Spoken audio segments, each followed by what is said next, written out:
দিয়েছিল এই নজরুল আছে বাঁশরীর যে অনুষ্ঠান হয় এখানে, এখান থেকে আমাকে দিয়েছিল 2019 সালে। আচ্ছা, এখান থেকে পেয়েছিলাম এই যে কার্ড দেখছেন, এই কার্ড, এই যে দুখানা কার্ড দিয়েছে আমাকে, এবারও দিয়েছে। এবার কার্ডটা আমি বের করে নাই।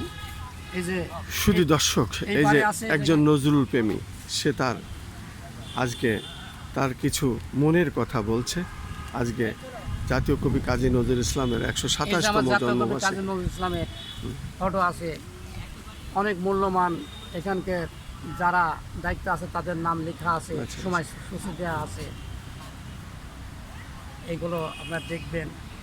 নজরুল ইসলামের গান কবিতা আমরা পড়ব, আমরা সঙ্গীতে সুর করে গাইব, যাতে নজরুলের গান আমরা সুন্দর সুর করি, শুদ্ধ ভাষায় গাইতে পারি, এটা আমরা চেষ্টা করব সবাই। আচ্ছা, তবে আমি তো শিল্পী নই, আমি নজরুল ভক্ত একজন।